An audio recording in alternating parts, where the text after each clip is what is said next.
Hello hello दोस्तों, आप सभी का टीम क्लास में मैं स्वागत करता हूं। मैं आशा करता हूं कि आप सब अच्छे होंगे। हम लोग फिर एक नया टॉपिक लेकर आ चुके हैं। आइए उस टॉपिक के बारे में डिस्कस करते हैं। तो हम लोग आज बात करेंगे इस वीडियो में अवतल दर्पण के मुख्य फोकस के बारे में, उत्तल दर्पण के मुख्य फोकस के बारे में। एग्जाम में ये क्वेश्चन बार बार पूछता है कि अवतल दर्पण का परिभाषा, अवतल दर्पण के मुख्य फोकस की परिभाषा बताइए, उत्तल दर्पण के मुख्य फोकस की परिभाषा बताइए। तो आइए आज हम लोग इस वीडियो में बात करते हैं। पहले बात करते हैं अवतल दर्पण के मुख्य फोकस की परिभाषा लिखें। अवतल दर्पण के मुख्य फोकस की परिभाषा लिखें।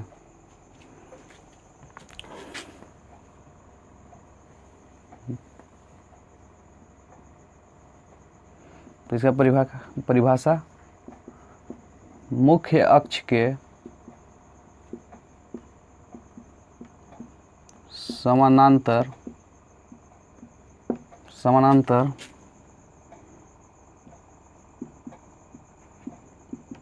प्रकाश की किरणें जब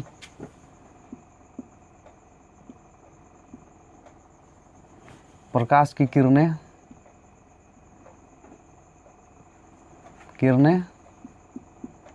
जाती है और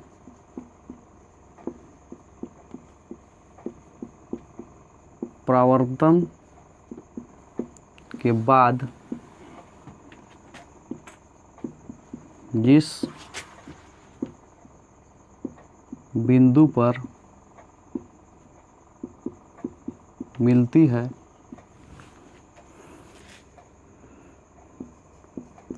उस बिंदु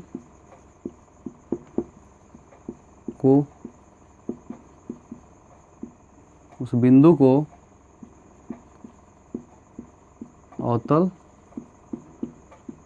दर्पण का मुख्य फोकस कहते हैं। मुख्य फोकस का अब बात कर रहे हैं।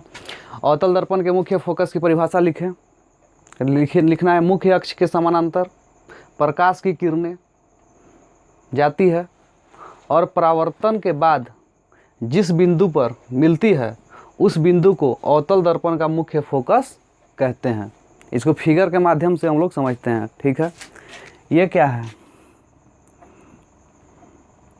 उत्तल दर्पण, इसका सेंटर P,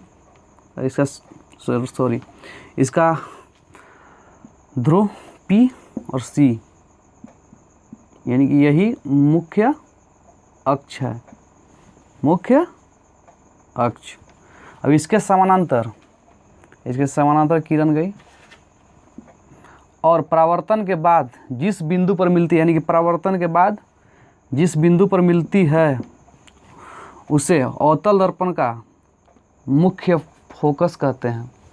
यानी कि प्रकाश की किरणें मुख्य अक्ष के समानांतर प्रकाश की किरणें, यानी कि ये मुख्य अक्ष है, प्रकाश की किरणें जाती है और परावर्तन के बाद जिस बिंदु पर मिलती है उसी को मुख्य फोकस कहते हैं। ठीक है, ये देखिए किरण गई और परावर्तन के बाद जिस बिंदु पर मिलती है उसी को मुख्य फोकस कहते हैं। मुख्य फोकस को F द्वारा सूचित किया जाता है। ठीक है, समझ गए होंगे आप लोग।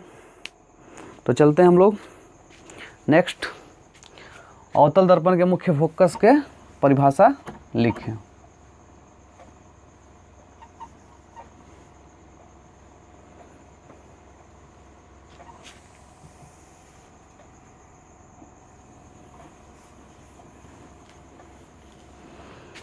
अवतल दर्पण की बोलते हैं उत्तल दर्पण। उत्तल दर्पण के मुख्य फोकस की परिभाषा लिखें। तो लिखेंगे मुख्य अक्ष के समानांतर प्रकाश की किरणें जाती है और परावर्तन के बाद जिस बिंदु पर मिलती है या मिलती हुई प्रतीत होती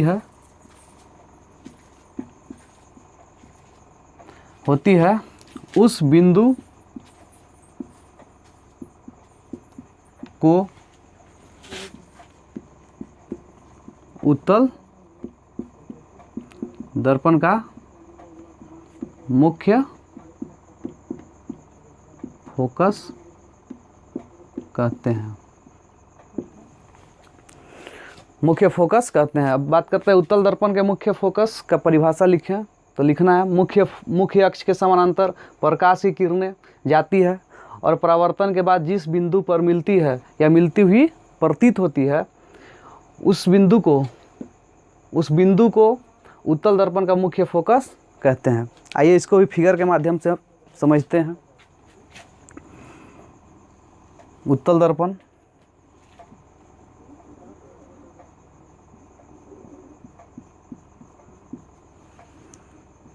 P सेंटर C, यानी कि प्रकाश की किरण गई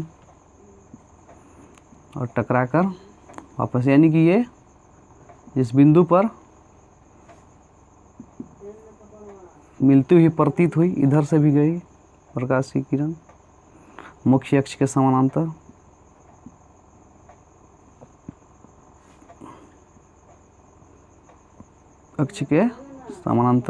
यानी कि जिस बिंदु पर मिली उसे मुख्य फोकस कहते हैं। यानी कि मुख्य अक्ष के समानांतर प्रकाश की किरणें जाती है और परावर्तन के बाद जिस बिंदु पर मिलती है या मिलती हुई प्रतीत होती है उसे उत्तल दर्पण का मुख्य फोकस कहते हैं। ठीक है, समझ में आ गया। मुख्य अक्ष के समानांतर प्रकाश की किरणें जाती है और परावर्तन के बाद जिस बिंदु पर मिलती है या मिलती हुई प्रतीत होती है उस बिंदु का उत्तल दर्पण का मुख्य फोकस कहते हैं।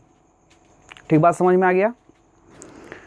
तो चलते हैं नेक्स्ट, बात करते हैं उत्तल दर्पण और अवतल दर्पण के बारे में। इसका उपयोग कहाँ होता है,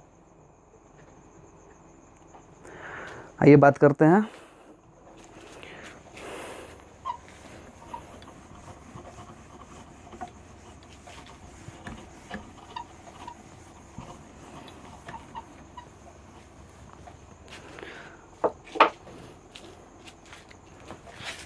उत्तल दर्पण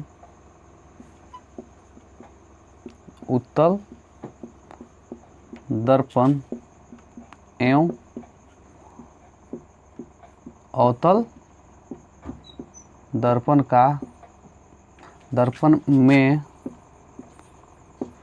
अंतर लिखें। ये भी क्वेश्चन पूछता है, ये भी पूछता है। चलिए आइए देखते हैं। ये रहा आपका उत्तल दर्पण, यानी कि, और ये अवतल दर्पण। तो इसमें पहला पॉइंट, इसका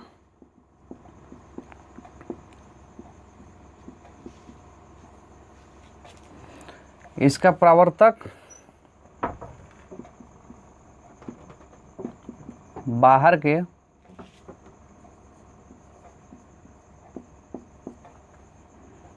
उभरे हुए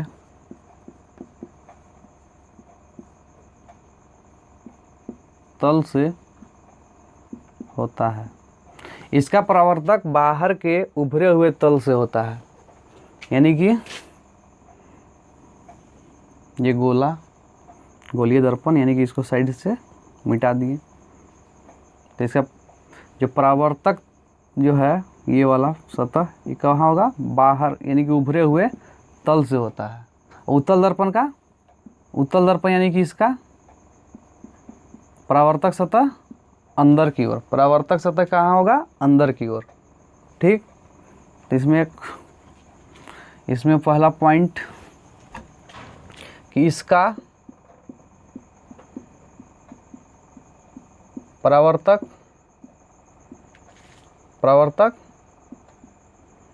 अंदर के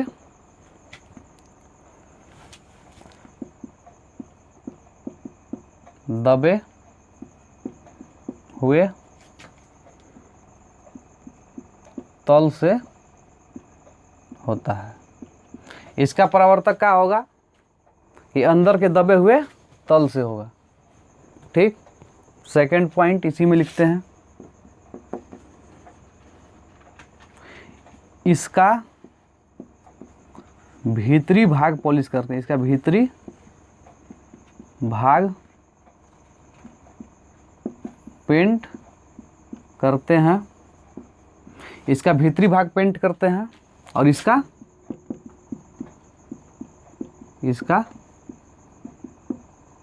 बाहरी भाग पेंट करते हैं। ठीक, समझ में आ गया? उत्तल दर्पण में भीतरी भाग पेंट करेंगे, अवतल दर्पण में बाहरी भाग पेंट करेंगे।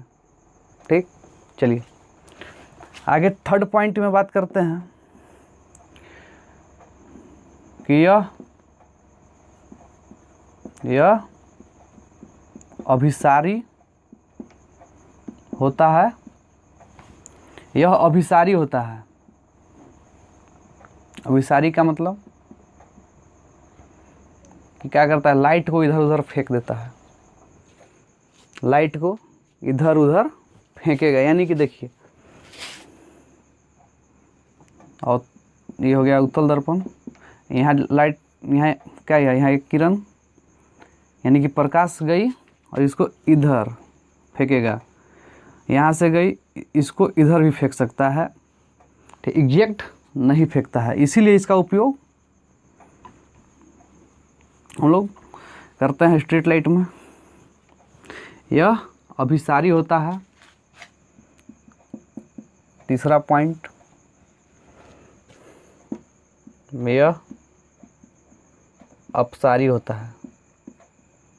अपसारी होता है। अपसारी का मतलब कि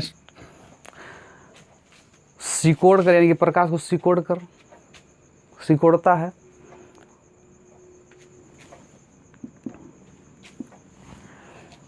और चौथा पॉइंट, चलिए चौथा पॉइंट में लिखिए उपयोग। इसका उपयोग कहाँ होता है?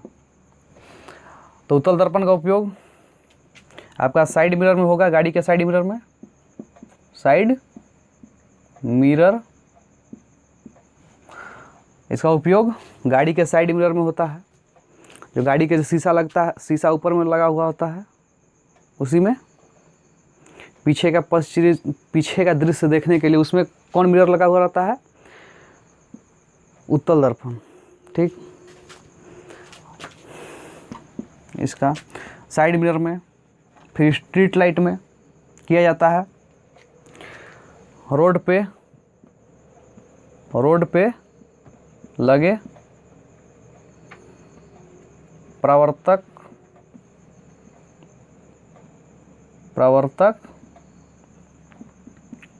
लाइट या कि खंभा पे जो लाइट लगता है, लाइट में भी किसका प्रयोग होता है? उत्तल दर्पण का ही प्रयोग होता है।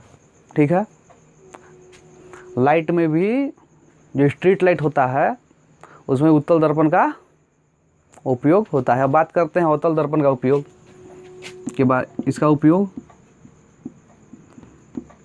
उपयोग टॉर्च में किया जाता है, सोलर लाइट में करते हैं,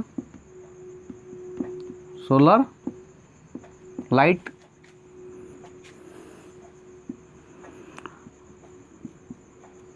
दाढ़ी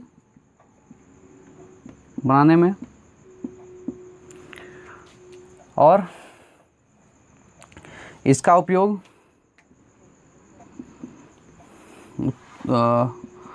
अवतल दर्पण का उपयोग लेजर लाइट में भी किया जाता है, लेजर लाइट में किया जाता है। आँख का डॉक्टर,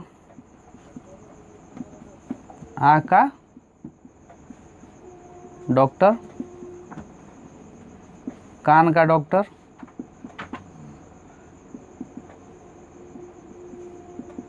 कान का डॉक्टर करते हैं।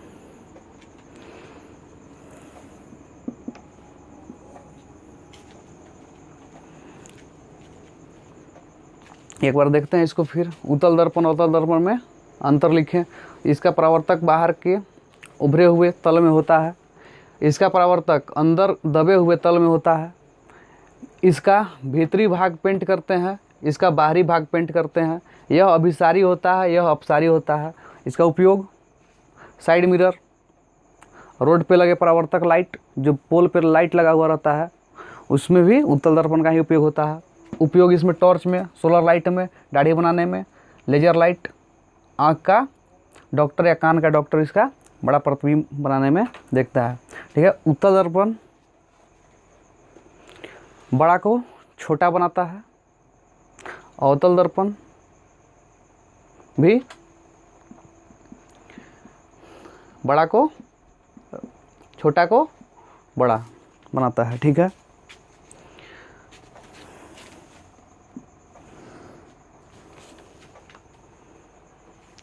आगे हम लोग बात कर रहे हैं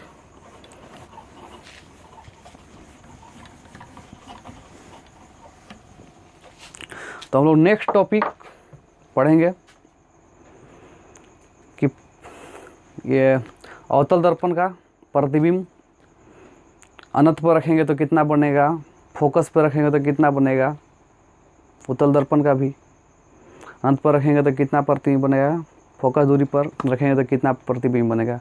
हम लोग नेक्स्ट वीडियो में मिलते हैं फिर से, और तब तक के लिए जय।